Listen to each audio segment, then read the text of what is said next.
Welcome. I'm the White Rabbit Witch. Join me and tap the subscribe button below. Now, let's step into today's story. I remember the smell before I remember the faces.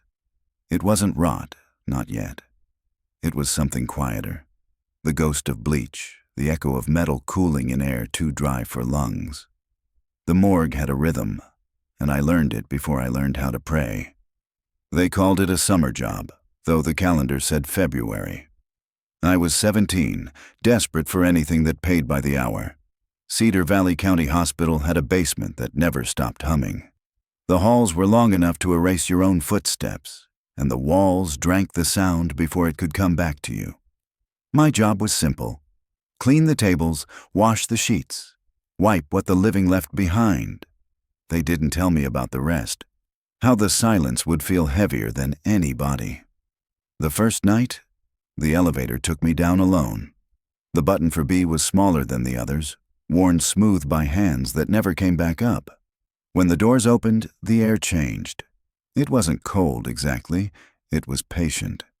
There was a woman already waiting, gray coat, gloves still on. She didn't speak, didn't look at me. Her clipboard scratched against the wall as she passed. I thought she was staff, but later I learned no one else was scheduled that night. The lights flickered, as if deciding whether I was worth showing the room to. One long table, stainless steel. A drain beneath it, the kind that gurgles even when nothing's there. Beside it, the white sheets. Too white, too clean, as if they remembered every stain that came before them. I opened the first drawer because someone had to. Inside was what you'd expect. Pale skin, blue veins, lips like wax cooled too quickly. What I didn't expect was the feeling that something beneath the skin was listening. Not watching, not moving. Listening. The manual said to wipe in slow circles, keep the cloth damp. But when I touched her arm, my fingers trembled as if I'd brushed static. The hair on my neck rose, one by one, like a slow applause. I told myself it was nerves. I told myself a lot of things that night. The woman in gray was gone when I turned around. Her clipboard still leaned against the wall. A single page left inside it. Blank, except for one sentence. Do not touch the hands. The second drawer didn't open easily. The handle was colder than the rest, and when it finally slid free, the lights dimmed as if something had sighed. I felt the cloth slip from my grip and land soundlessly on the floor. There was another body, smaller, covered completely. I didn't pull the sheet back. I didn't need to. The outline beneath it was enough. Thin fingers curved slightly inward, like they'd been waiting. That was when the air moved. A whisper, maybe, or just the hum of the refrigerator's motor catching breath. But it carried my name. Drawn out, soft, familiar. Ethan. I froze, my pulse beating against the silence. The light above the second table flickered twice, then steadied. There was no one behind me, no one in the mirror mounted by the sink. Just me, and something beneath the light that didn't belong to this side of breathing. I left the cloth where it was. When I turned to leave, I noticed the drain again. It wasn't gurgling anymore. It was pulsing. Each throb matched the rhythm of my heartbeat. The elevator doors were still open when I reached them. Inside, the floor numbers flickered. 1, 2, 3. Then nothing. Just a blank screen glowing white, as if the building had forgotten which way was up. When I looked down at my gloves, they were wet. Not with water, not with blood, with something colder. Like the morgue had marked me. Not to kill me, but to remember where I'd been. And that was only the first night. And that was only the first night. I slept for 3 hours before the alarm cut through me. The noise didn't wake me. It peeled me, like a bandage from skin that never healed. When I opened my eyes, the room felt too white. Even the sunlight looked sterile. I could still smell it. Not death, exactly, but the echo of it, clinging to my fingers as if it had learned my shape. I scrubbed them raw with hospital soap. The label said citrus and pine. All I smelled was metal. The town outside was small enough to forget people. A diner, a post office, 3 lights that never turned green at once. I ate breakfast in silence, though the waitress kept refilling my cup as if she could sense I was trying to dilute something inside me. Her name tag said Marlene. She smiled the way people do when they mistake fatigue for politeness. I wanted to tell her the coffee was fine. I wanted to tell her that my hands were not. By the 3rd shift, the morgue began to feel like an organism, a thing that breathed when no one watched.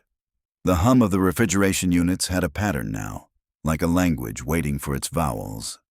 Sometimes I caught myself counting between the clicks. 4 seconds. Silence. 4 seconds. Silence. A rhythm, steady as a pulse. Not mine. The woman in the gray coat never returned. I asked the supervisor upstairs if anyone else had access to the basement. He looked at me like I'd asked whether ghosts needed ID badges. "Only you down there, kid. Don't screw up the tags." That night, I brought gloves from home. New ones, thicker, blue. I threw the hospital pair away in the trash chute. But when I opened my locker, they were waiting inside. Damp, folded neatly, still holding the curve of my fingers. I told myself someone was playing a joke, but jokes require laughter, and nothing down there ever laughed. The corridor to the morgue stretched longer than I remembered. Each fluorescent tube hummed on delay, as if deciding in sequence whether to trust the dark.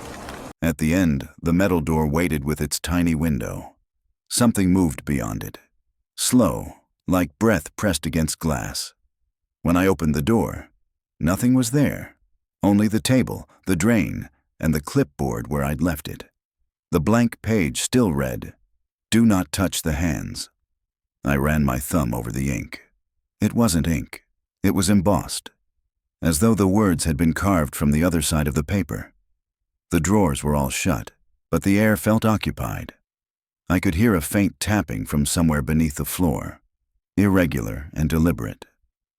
Tap, pause, tap, tap, long pause. It took me hours to realize it matched the rhythm of a heart monitor. Except there were no patients here, only bodies who had long stopped qualifying for the word alive. Around midnight, a power surge hit the building. The lights blinked out, and for a breathless instant, everything went black. No hum, no pulse, no thought. Then the generator kicked in. A red emergency light glowed from the ceiling, bathing everything in the color of open wounds. The drawers reflected it like eyes. I turned away too late. One of them was already open. It was the second drawer, the one that hadn't wanted to move. The sheet was still pulled over the body, but the edge had shifted, revealing a hand, pale, small, the nails faintly violet. I should have covered it. I should have left. Instead, I watched it. The fingers twitched once, then twice, then curled slowly inward, as though remembering the shape of something it had held. The smell returned, thicker now, layered. Formalin, rust, winter, and underneath it all, the scent of me. I whispered my own name just to hear it out loud. "Ethan." The sound didn't echo. It came back softer, as if the room had learned to mimic me. I stumbled backward, knocking over the stool.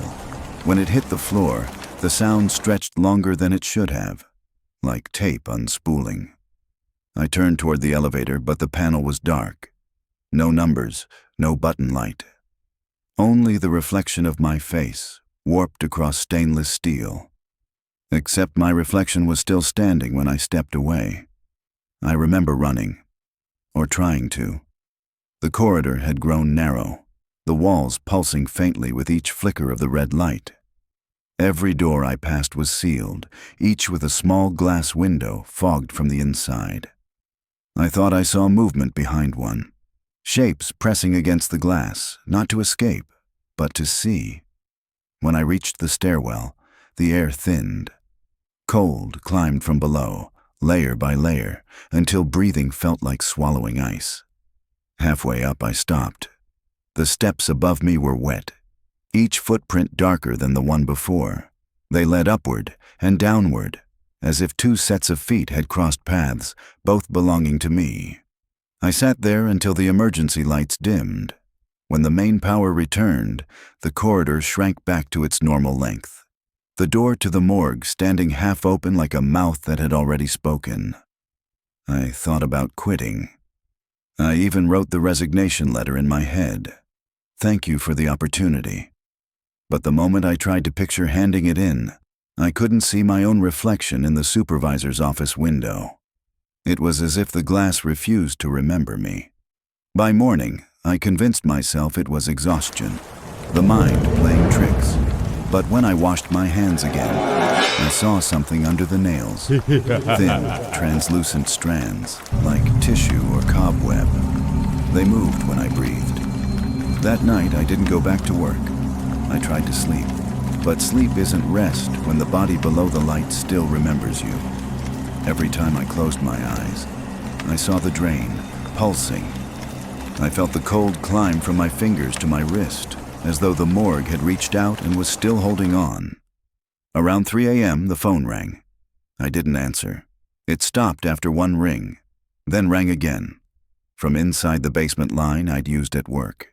The number displayed was B02, the second drawer. I unplugged the phone, but the hum continued, not through the line, but through the walls, a low vibration carrying my name in intervals of breath. Ethan. Pause. Ethan. Pause. When dawn came, the window pane was fogged from inside, and across the condensation, written backward in a finger's trail, were 3 words I'd seen before. Do not touch. But the space where hands should have been was empty, as if the word had been erased or taken. I pressed my palm to the glass. The chill met me instantly, familiar, patient. And for the first time, I felt it press back. Morning tried to undo the night and failed. The glass remembered the shape of my palm long after the heat was gone, a cloudy print that spread at the edges like bruised fruit. When I finally left the apartment, daylight felt medicinal, thin and overfiltered, the kind of light that belongs in a waiting room.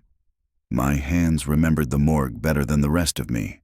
Skin tightened across the knuckles with a stiffness that belonged to latex long after the gloves were gone.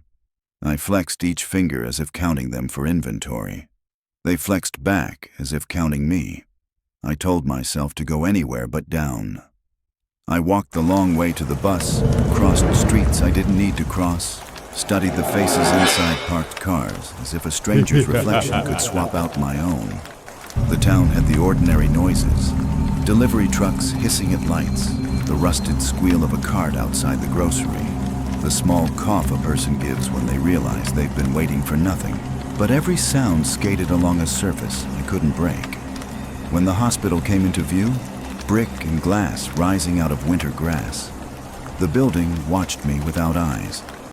I reached the front door the way you reach a decision you won't admit to later.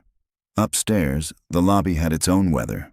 Warm air lifted the scent of hand sanitizer into a low cloud that followed the reception desk. The woman there wore a necklace made of silver ovals that caught the light and scattered it onto the counter like fish scales. I opened my mouth to ask about scheduling, to say something about swapping shifts, to invent a reason that involved anything other than fear. My tongue stayed behind my teeth as if it knew the desk was a place where language could be filed away and never returned. I stepped left instead, toward the hallway nobody watches because it only ever goes one place. The records wing. The records office smelled like paper that had been too close to plastic for too long.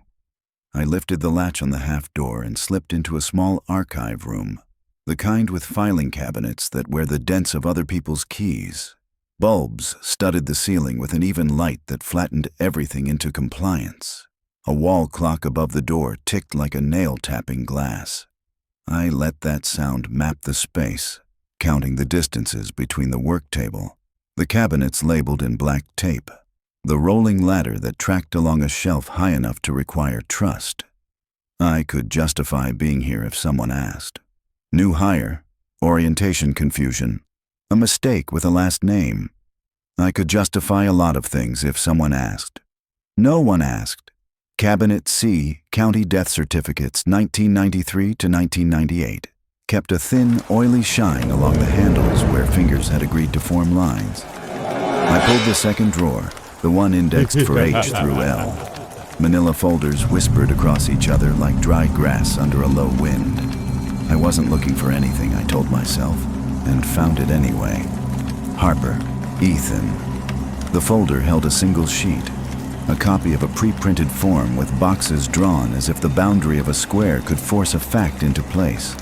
Most of the boxes were empty. Some held letters in the neat, reluctant hand of someone who writes what they're told.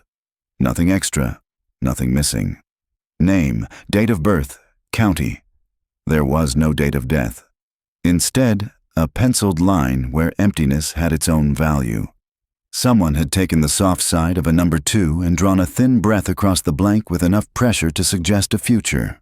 I stood with both hands at my sides like a child in a photograph who has been told not to touch. The room had very little sound, but the silence gained weight until the pages sagged against themselves in sympathy. I set the folder down so carefully it felt like hiding. Then I waited for the beating red of panic to fade. It didn't. Panic had the patience of the basement. The wall clock ticked a fraction louder, as if it had moved closer while I was reading. I looked up and learned that time had grown heavier too. The second hand stuttered twice in the same space, then completed its circuit like a man who remembers to limp when somebody's watching. The tick made a small echo that didn't belong in the dimensions of the room. I listened for a second echo behind it and heard none. The noise had no twin, a solitary, perfect beat. When I stepped out, the hallway ran longer than its lights. Fluorescents go dull at the ends of their lives, but these had the brightness of new decisions. The floor's waxed shine carried a faint ripple along the center line, a current where people had walked in a single direction for years. I fought that pull, turning toward the stairs. My hand on the rail found cold where metal should have kept the memory of other hands. The cold had its own decision. It traveled from the rail into my fingers as if it recognized a route.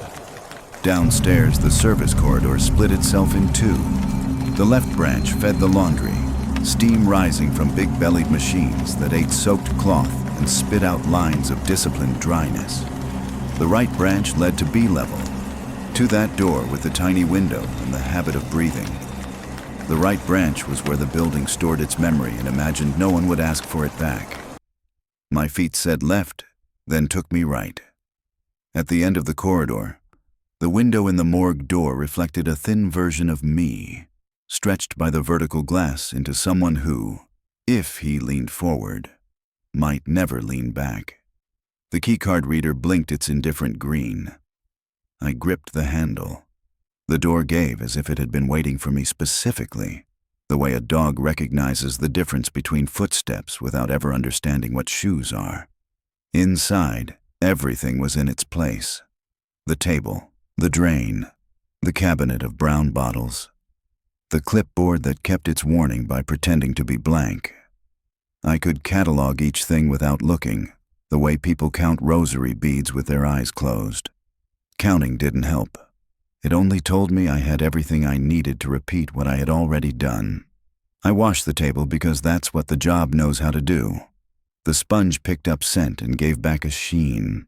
Movement settled into the muscle, even as my head kept inventory of the fear.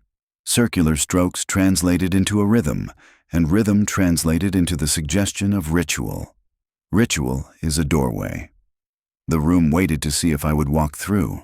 When the compressor on the far unit coughed awake, I answered by opening a drawer I hadn't opened before. 3 seconds to free the latch from an old burr, 3 more to pull metal on metal into a familiar groan. Numbers on tags mean everything until you learn that they don't. I placed my palms on the edge because instructions had taught me to ground the body and myself in the same frame. Grounding works for the living. The dead require something else. The sheet moved infinitesimally where fabric met shoulder, not a twitch so much as the suggestion of gravity remembering itself. I felt the movement nowhere but at the tips of my fingers, inside the nail beds where a low ache had been growing since the first night. A slow pressure, like something beneath the nails was practicing being a fingertip. I took my hands away and pressed them together. Skin met skin with the unnatural stick of cold. Between my palms, the shape of their bones rhymed like two halves of a mold. I imagined heat passing back and forth, but cold is the stronger story. It survived the crossing. The page on the clipboard had gained a second line, pressed into the fiber without ink. Not writ large or centered like a headline, but small, left of middle, indented as if a stylus had been set down and allowed to find gravity. Do not touch the hands had become, do not touch the hands that remember you. The sentence did not accuse, did not plead. It stated a condition, and conditions are the quietest kind of threat. There is a way you put your own hands in the sink when you no longer trust them. Palms up, fingers spread, water like a suggestion trying to become instruction. The tap struggled for warmth and then surrendered.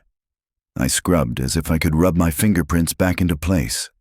The ridges of skin felt too smooth, as if made to slip from evidence. I imagined a world where the bodies carried my prints and I carried none. The drain drank my inventions. The light above the second drawer flickered once and steadied. The light above the third did not flicker at all, but nevertheless moved. A lateral tilt of illumination as if something tall had passed beneath it and changed its mind. The air inside my mouth went metallic. A penny pressed against the tongue of a child who doesn't yet know the word taste. I swallowed the coin and felt it strike a depth that wasn't mine. I reached for the second drawer as if the reaching had been decided by someone else and merely assigned to me. The corner of the sheet was already folded into an invitation. The hand beneath it presented itself in the margin, slender, knuckles polished by the weightlessness of air. The nails held a color like the underside of a bruise. I did not remove the sheet. I did not say the apology aloud this time, but the habit of it rolled through my chest with the certainty of breath. Above me, the ceiling carried a shadow that did not belong to any fixture. Places accumulate darkness where the geometry fails. This patch had the shape of choice. When I shifted, it didn't. When I looked away, it did. The movement was only ever a fraction, the way a person holds still and lets the idea of leaving do all the work. I leaned in, not toward the ceiling, but toward the hand. Without thinking, I mirrored its posture. My fingers curled to match the gentle crescent resting on white. Skin knows its own choreography. Muscles followed without permission. The distance between our fingertips narrowed until air became a thing I could feel. Cold crossed that gap, patient as always, and then something else joined it, a second texture layered onto the first, a quiet, interior humming. Not the mechanical hum of a building, but the felt hum of a place remembering a song it had known before it had walls. I could have let contact happen. I could have placed my finger against a nail and pretended the pressure was just temperature trying to write itself up my arm. Instead, I pulled back, and the hum retreated with me, unwilling to cross farther than the length of a hand. The sheet settled into a flatness that looked too deliberate. My stomach matched it. The door clicked. Not the big sound of entry, not the squeal of a hinge that fails its oil, just the neutral click that says someone is using the handle the way a handle likes to be used. I turned with the guilt of a child caught near the jar. The tiny window offered no face. The seam between door and frame showed no shift of light. Yet the click lived in the room like a person. Between the cabinets, the temperature tipped half a degree toward kindness and then remembered itself back. I told the space that I would finish what I started. Telling matters here. The room understands verbs. I washed the table again, slower, like polishing an instrument. The rag dragged a faint pattern of arcs into the sheen and left them there, visible only from certain angles, the way scars wait for light. When I wrung the rag, the water hit the basin in a rhythm I knew too well. 4 seconds, silence. 4 seconds, silence. The drain learned the beat before the rest of the room. I closed the second drawer. It accepted closure without argument. the wheels underneath rolling into their grooves with the calm of practiced obedience. The third drawer carried resistance, a brief refusal that read as personality. I did not open it. I traced the edge of the metal instead and felt a tremor in my fingers that didn't belong to me. The tremor moved lateral to sensation, like a memory shaking its head. I pressed harder and learned nothing except that pressure will always try to become meaning when you stand in a place designed to collect it. The elevator refused me when I tried to leave. Buttons accept denial with a red glow if you ask them to. This panel offered nothing. My reflection on the brushed steel blurred at the edges, as if I were standing too near steam. Yet the air around me was dry, a hospital dry that sands down any attempt at softness. I lifted my hand and watched it not quite match the hand in the metal. My reflection continued to rise when I had already stopped, then caught up with a small, apologetic lag. The apology belonged to me. The lag did not. When the doors finally opened, they did not open to the lobby or to any floor a visitor could own. The hall beyond was too clean for day and too bright for night. 6 rooms waited on the right side, each with a window inset at patient height, each with glass that reflected rather than revealed. A nurse's station stood empty but arranged, pens in a jar. The swivel chair spun slightly off-center like a gesture caught mid-turn. I knew by knowing that this floor either was not currently in the building or was always in it, and merely hard to admit. At the third window, condensation made a small oval the size of a child's hand. The oval held just enough clarity to suggest a shape behind it, a particular alignment of pillows, a metal rail lifted and locked, the gold clip on a chart. I did not step closer. I let the clarity decide for me. It reduced itself by degrees, becoming fog again. I understood the courtesy. Not everything unseen wants to be looked at. Some things want the proof of restraint. The elevator took me back only after the hall had decided I was finished being there. I felt the decision like weather moving through a room whose windows were shut. When the doors opened on B level, the colors had dropped half their saturation, as if the building had suffered a small, private grief and chosen afterward to spend less effort on being itself. In the office just off the corridor, a corkboard kept squares of paper under thumbtacks. Schedules live where pins keep them. Lives nested in boxes with names written above or below so a manager can call it order. I scanned for my own, expecting to find an initial misplaced or a shift marked incorrectly. The sheet said E. Harper, 2 nights on, 1 off, on repeat. Except the last line carried no date, only a notation in a pencil softer than the one upstairs, pending until further notice. Pending is a word that feels like a hallway with no doors. I gave it back to the board and let the tack make the only sure sound in that part of the building, a tiny puncture of certainty. My hands had never dried, not truly. Even when they felt surface dry, the deeper cold held a shine that no towel can touch. I pressed each palm to the other again and felt the fit, the reliable geometry of self. The right thumb moved fractionally, independent. A flutter at the base where nerve meets intent. It was not a tremor now. It was rehearsal. The motion repeated in a loop tight enough to escape conscious timing.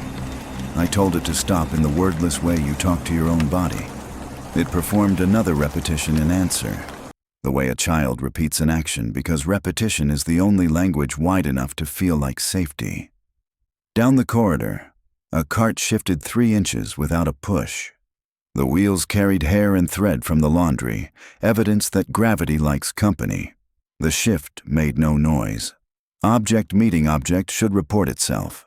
This movement kept its own record instead, a private ledger that somewhere counts up to a balance nobody will read until it is already spent.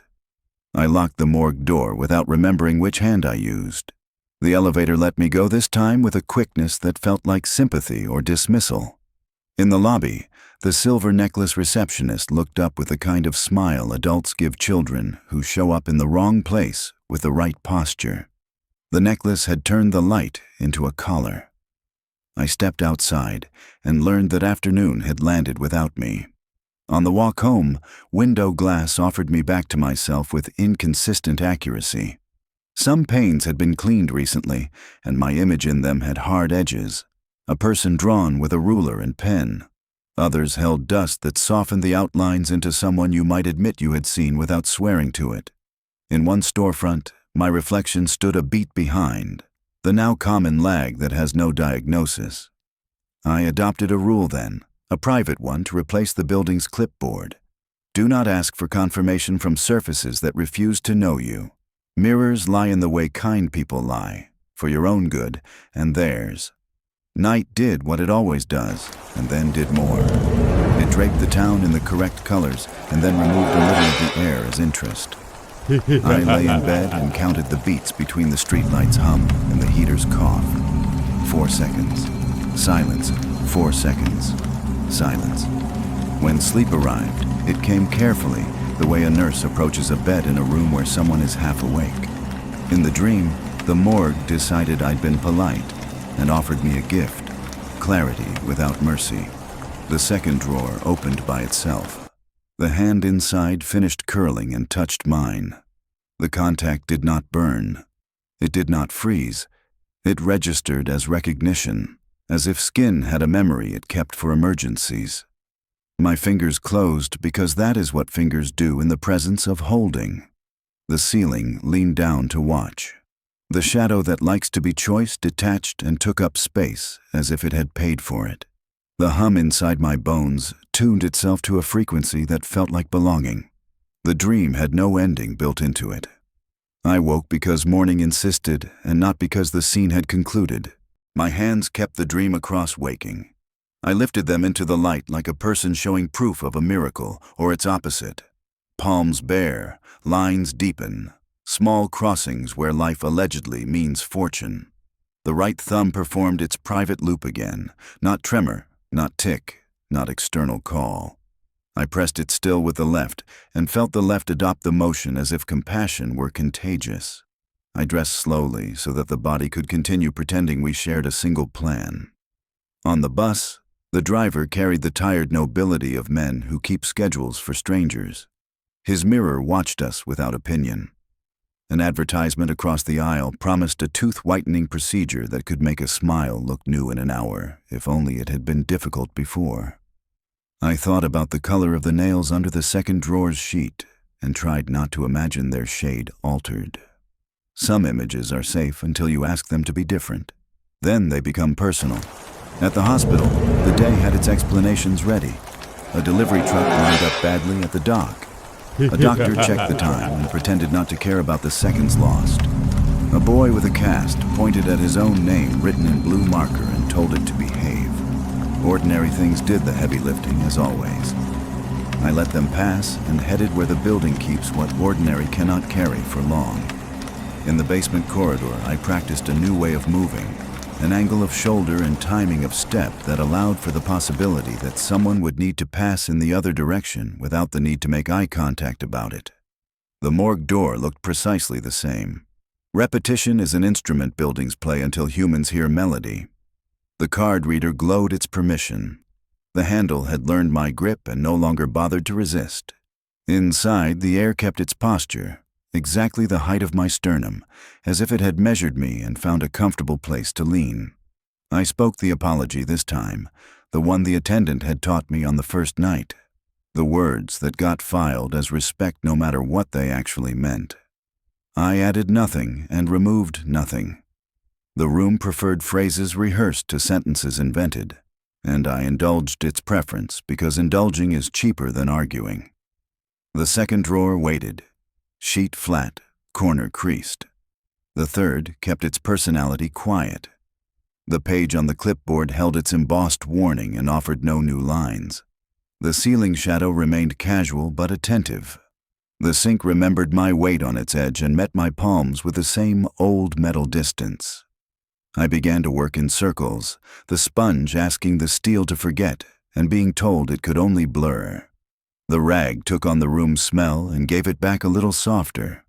The softer version smelled like proof of work. The drain kept the beat, 4 seconds in silence, reliable as a superstition that has served a family well enough to inherit.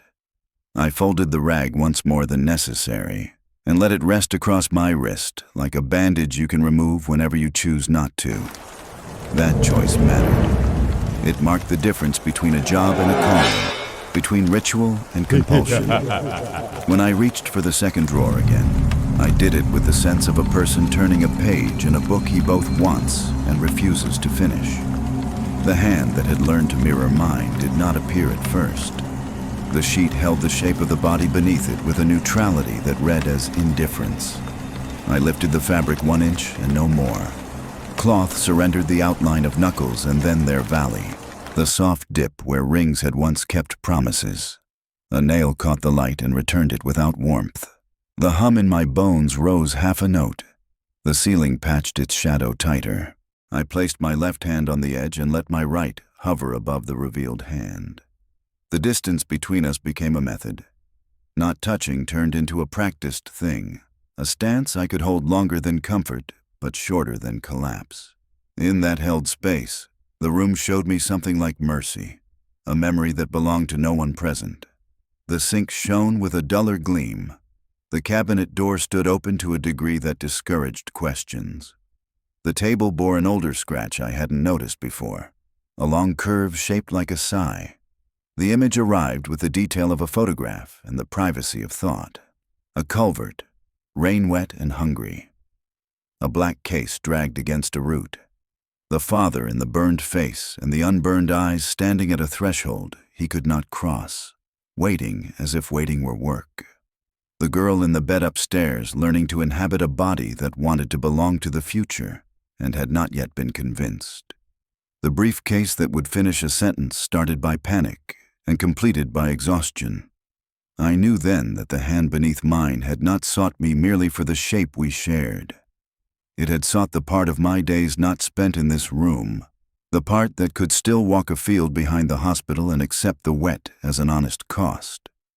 I did not move more than the necessary inch. I let the recognition settle like dust under still air. The morgue offered no approval and no complaint. It simply continued to hold what it held. My hands softened their posture without losing form. The hum inside my bones found its level and stayed. I closed the drawer with both hands and thanked the metal for its cooperation, the way farmers pat the flank of animals as if to acknowledge the common labor of standing. The page on the clipboard did not change. The ceiling loosened its attention by a fraction measured only by the body. The elevator chose to open even before I touched the button. The doors framed me like a photograph being taken for a document I had not applied for. On the ride up, the panel displayed no numbers, only the pale blankness that has accompanied me since this started, the soft rectangle where direction should be. I regarded my reflection without asking it to regard me. It blurred at the edges, then clarified, then blurred again. A tide of resolution that made me think of breath held in a chest that doesn't belong to lungs. When the doors parted, the lobby presented itself with all the ordinary props. Magazines fanned on a side table, a potted plant that had learned to live on fluorescent light, a child spinning the straps of a backpack. Yet every ordinary thing wore a thin layer of after. Outside, the sky had the gray of aluminum left in rain. I walked toward it and let the cold find the spaces between my fingers. The right thumb performed its loop and then stopped of its own accord. The left waited and chose stillness. I counted that as a victory. Small victories count here. I did not go home. I went to the culvert. The weeds were low now, winter ragged, their brittle stems presenting little resistance. The water had learned a calmer song under a slate sky. The place where the briefcase had caught wore a scuff like a small, clean wound. I stood above it and understood that the ground remembers differently than rooms do. It keeps no order in all orders. It eats what falls into it and gives back stories only when compelled by flood. I did not compel. I let the place keep what it had already given up. On the way back, I counted the telephone poles between the field and the road, and then the road and the hospital, and then the hospital and the apartment. an arithmetic that convinced my body I was choosing to arrive. The apartment opened like a mouth that had decided speech was unnecessary. I sat. The chair accepted me without noise. The walls did their work, making a box around my thinking so it could not escape into the hall. I lifted my hands and placed them on my thighs, palms down, a gesture of living that never asks for applause. Night limped in with its usual grace. I lay on the bed and edited my breath down to what could be sustained for hours without complaint. When sleep came, it wore scrubs and carried a clipboard, and the page on that clipboard did not say, "Do not touch." It bore my name above a line. Below the line, the space for a date remained blank, but had been drawn over with pencil, a soft gray, insisting that emptiness would not be tolerated forever. I reached for the pencil and learned it wasn't a pencil at all, but a shadow that had been taught to pretend to be one. I woke with the taste of graphite in my mouth and no stain on my tongue. My hands lay where I had left them.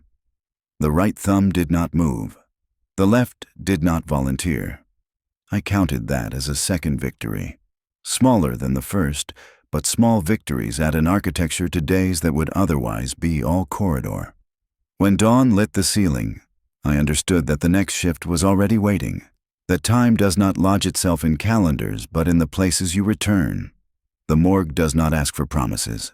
It takes attendance.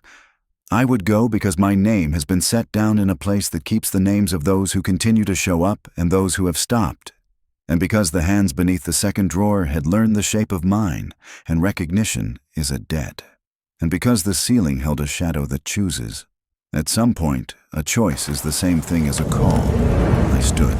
The chair's legs complained in their polite, wooden way. The room gathered itself into a coat I could wear. I slid my hands into the sleeves of decisions already made for me by a building that has learned my height and the weight of my bones. I walked toward the day as if it were a door opening. And because endings here are simply places where breath turns around and keeps going, I did not consider what it might mean that upstairs, in a ward that may or may not exist, a bed with a gold clip on its chart might have changed occupants during the night. I did not consider whether the father with the burned face could stand closer to the threshold now. I did not consider whether the thing that borrows from the ceiling had found another source of hunger. I left those considerations in the same drawer as the warning that had learned new words without ink. I carried only this with me: the weight of the morgue beneath my hands, and the knowledge that the next time the page adds another line, it will not be content with conditions. It will ask for a signature. Don't blink. I didn't blink. Not really. It was more like the eyelids tried to remember what closing meant. When they opened again, the air around me had changed weight. It pressed differently, like standing under a roof that remembered fire. The chair behind me no longer belonged to the room I'd left. The sound it made, wood against tile, that polite complaint, had been replaced by the deeper hush of something that knew it shouldn't make noise at all. The hospital was still there, but it had forgotten how to breathe. Fluorescent tubes along the ceiling gave a light too clean for day, too awake for night. Every surface looked like it had been bleached out of memory. Walls that once had color, doors that once had numbers. Only the smell remained, that sharp metallic echo of disinfectant and metal skin. It crawled into the back of my throat and waited there like an unfinished word. I walked, because that's what people do when they can't think of anything safer. The hall bent slightly where I knew it should run straight. Each step made a sound that arrived half a second late, as if my own footsteps were following me from a different floor. The elevator at the end waited with its mouth open, its panels reflecting a corridor I didn't recognize. The B button glowed, though I hadn't touched it. Basement. Always the basement. When the doors closed, the reflection didn't. It stayed there, me standing still while the metal slid across, sealing me away. The ride down was short but wrong. The numbers on the display skipped in ways that made arithmetic feel like superstition. 2, 1, B, B, B. The light hummed. Something in the wiring hummed back. When the doors opened, the morgue had been rearranged. Not changed, exactly, just corrected to an order I hadn't known was missing. The tables stood at attention, the walls had no seams. The drain in the floor had grown wider, round as an eye that refused to close. Every tool on the counter had been placed with the precision of a sentence waiting for its last word. The clipboard was still there, but the page had turned. No hands had done it. Some pages just know when it's time. Where my name should have been typed, the letters looked handwritten now, pressed into the paper from beneath, as if the table itself had written it. Next to the name, a date weighted without ink, without number, just the pressure of future tense. A small indent, deep enough to mean soon. I told myself to work. Routine is the last religion of the sane. I washed my hands. The water came brown for 1 second, then clear, then red again. Pipes remember more than people. I rubbed until the skin prickled, until my fingerprints blurred into something smooth and general. The soap smelled like nothing. Even scent had evacuated. When I looked down, the basin was dry. Water had left, but the wetness remained. My hands shone with a layer I couldn't name, something between sweat and memory. The drawers were waiting. Second one, same as always. The handle had grown a slight tremor, like an animal trying to hold still under a leash. I pulled. Metal groaned its recognition. Inside, the sheet lay flat. No outline beneath, no body. Just the shape of where a body used to be. That shape still breathed, very slightly, like a draft trapped in linen. I leaned closer. The light above dimmed without losing brightness, its intensity unchanged, but its meaning stolen. In the reflection on the steel, my own face had a new texture, as though someone had taken an eraser to the details and left the shadow intact. I raised my right hand. The reflection raised its left. Not opposite, delayed. It waited half a second, studying me before obeying. The sheet rippled. A breath, maybe. Or something trying to invent the idea of breath. Underneath there was movement, soft and organized. Like fingertips tapping out a code only the dead understand. The rhythm came slow, 4 beats, pause, 4 beats, pause. I knew that pattern. The drain's rhythm. The heartbeat of the place. My heartbeat. They had learned each other's language. The air thickened the way air does before it rains underground. Every shadow lengthened inward, toward the center of the room, pulling light with it. From somewhere behind the cabinet came the sound of paper breathing. Files inhaling, exhaling, as if death records were practicing the motion they described. I turned, slow enough not to startle the silence. A folder lay open on the floor. Its tab read, Harper, Ethan again. But the letters were carved, not printed. Inside, no paper. Just a pair of latex gloves, inside out, wet as though recently removed. I didn't remember taking them off. The hum began again, low and patient. This time it wasn't in the pipes. It came from the walls themselves, a vibration that traveled through plaster and bone alike. The bulbs shivered, then steadied. Dust hung midair like punctuation refusing to commit. Something brushed the back of my neck, a temperature, not a touch. And yet my skin remembered the weight of fingers. There are moments when you understand that the building knows you better than anyone alive, that it has cataloged the way your breath fogs glass, the sound your shoes make when you hesitate. The morgue had memorized me. And memorization always leads to reproduction. The second drawer closed itself. The third slid forward without invitation. The metal inside reflected no light, only the idea of light. And from that idea came movement. A hand reaching outward from absolute dark. Not decayed, not fresh, just perfectly accurate. Each nail carried the pale gloss of something unfinished. I should have stepped back, but the air wouldn't let me. It held me there like water around a drowning thought. The hand hovered, waiting for the rest of its shape. I realized then it wasn't reaching for me. It was mirroring me again. Every twitch of my fingers was repeated in its own slow syntax, as though copying notes from a language older than skin. When I whispered, "Stop," the echo came back too late, from inside my own throat. My voice had been filed under someone else's name. The hum changed pitch. It became a word, stretched thin, unrecognizable but human-shaped. The cabinets joined in, doors rattling in sympathy, until the entire room spoke in tremors. Not loud, never loud, just steady, like something breathing through walls. I covered my ears and still heard it, because it wasn't sound anymore. It was the memory of sound, rehearsed directly into my bones. Then, silence, so complete that it carried its own pulse. The drawer stood half open, the hand gone. In its place lay the clipboard. A new line had been added, not beneath my name, beside it. Two present, one pending. The pencil mark was wet, the graphite shining like a wound that had chosen elegance over blood. I wanted to laugh, but the air caught the sound and pinned it to the ceiling. So I did what I always do when reality starts to shake. I cleaned. I wiped the table. I polished the instruments. I whispered the old apology that no longer meant anything. And still the hum remained under the floor, as though the drain itself had learned to speak in vowels. When I left, the elevator waited open again. Inside, the walls were breathing. Just slightly, in and out. I stepped in and the doors closed without sound. No buttons now, just one word etched into the panel in small, neat letters. Return. The car didn't move. The world did.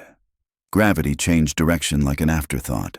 The floor softened, the ceiling bowed, and somewhere between them the body remembered being vertical. I couldn't tell if I was rising or sinking. Maybe both. Maybe there's no difference once you've learned the rhythm of the drain.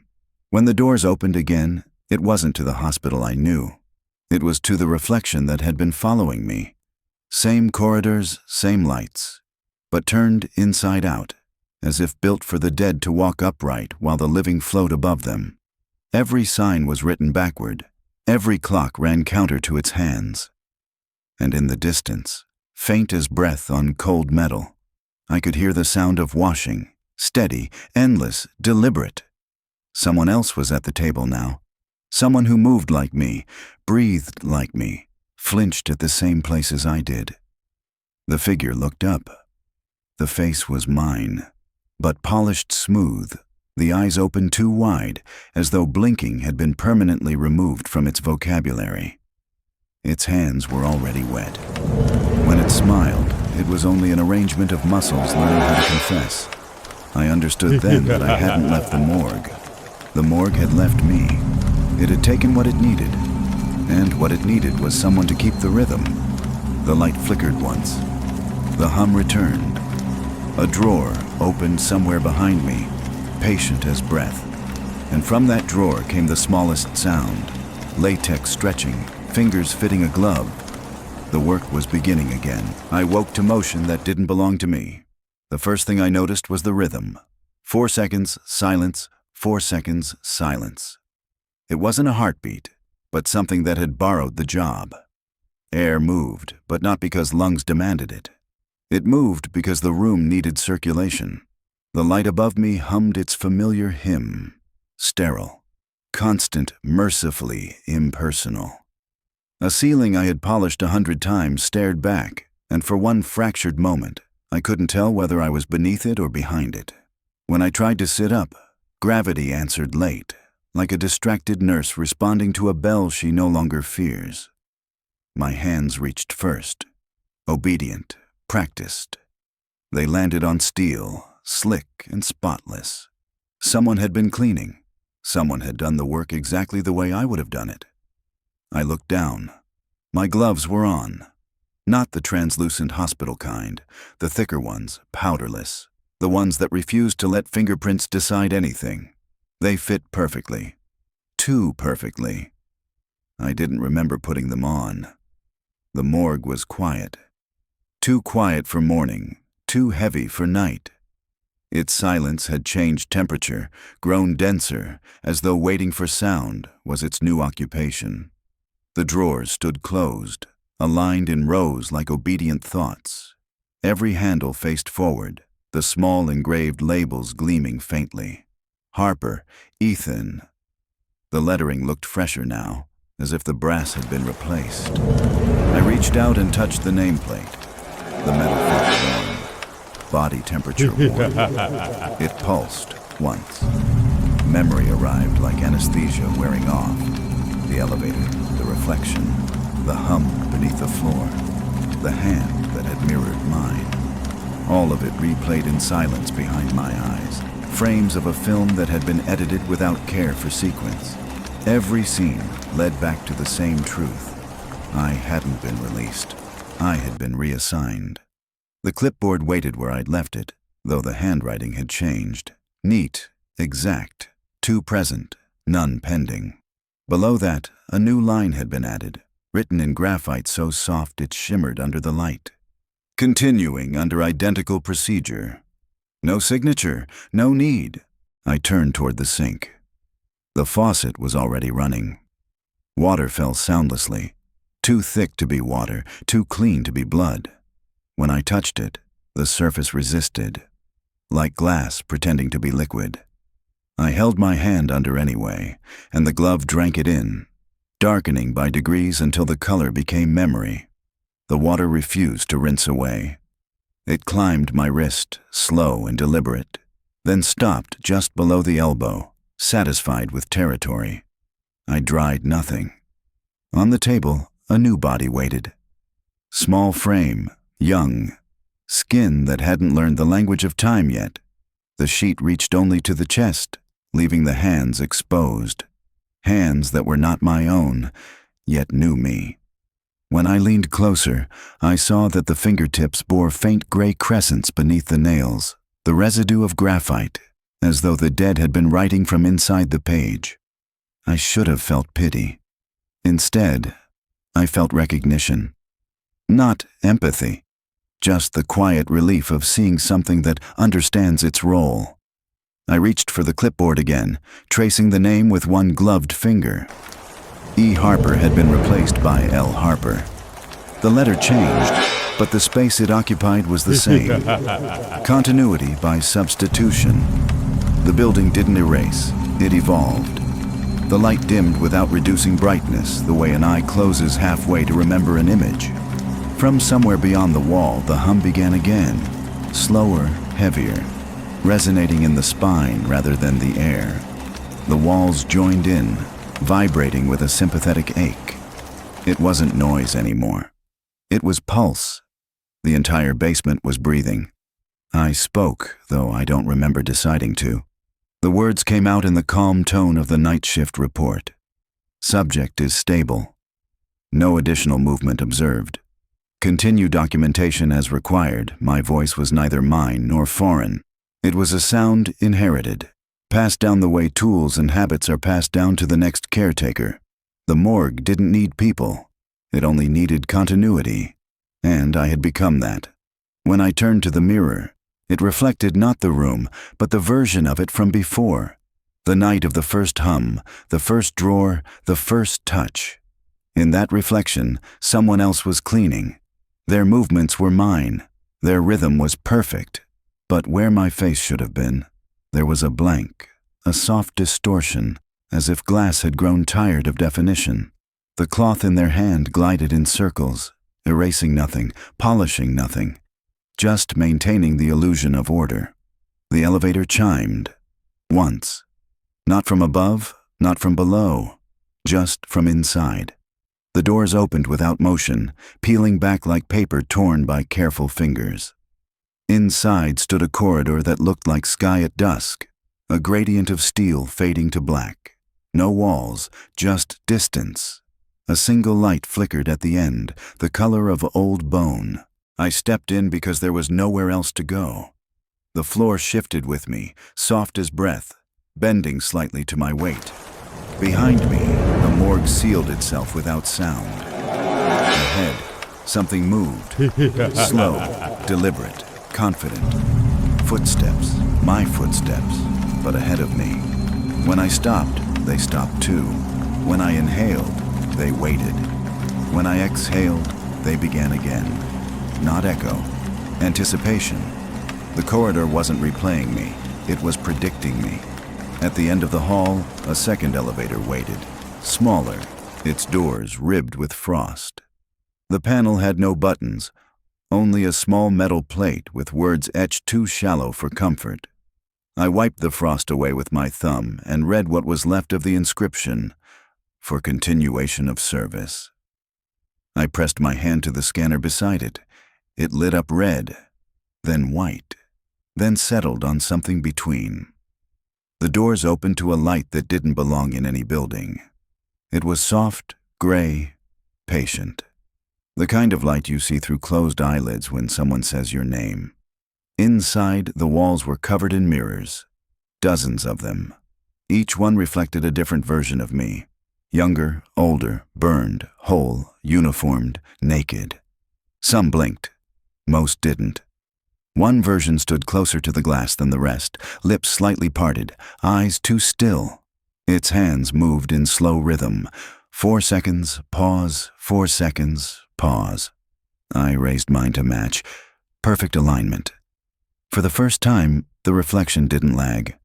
We moved together, synchronized like a practiced duet. Then it smiled. Not cruelly, not kindly, just knowingly. The mirror cracked. A thin line, vertical, clean as an incision.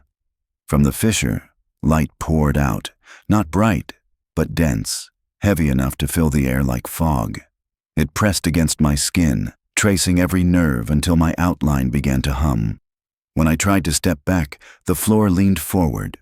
The room tilted, gently but decisively, offering me toward the crack. And behind the crack, I saw movement, a figure stepping forward, carrying my shadow the way a coat carries a scent. The hum became a voice, neither male nor female, speaking the only truth I hadn't written down. A record must be maintained. The figure extended its hand through the split glass. No glove, no decay, just skin, perfect and waiting. I hesitated for one heartbeat too long, and the room punished hesitation by erasing the boundary. The mirror folded. Light and shadow switched places. And then I was the reflection reaching outward. The world flattened into glass, thin and absolute. Everything beyond the pane moved slower, gentler, like underwater film. The new version of me, the replacement, adjusted its gloves, turned toward the table, and began to work. Each movement was precise, ritualized. I watched from the other side of the mirror, unable to blink, unable to breathe, but able to remember. Memory was enough. It was all the building ever wanted. When the body on the table twitched, the replacement didn't react. It just kept cleaning, circular motions, even pressure. I tried to warn it, but my mouth made no sound. Glass absorbs warning the way the ocean absorbs light. The twitch became a shiver, then a full motion. The sheet lifted an inch, then settled again, as if breath were reconsidering itself. The replacement kept wiping. It was learning not to look. The ceiling hummed again, that patient frequency the room uses when it wants to record a name. And on the clipboard, I saw it happen. New graphite, soft and gray, carving a single sentence without a hand to guide it. The replacement has been received.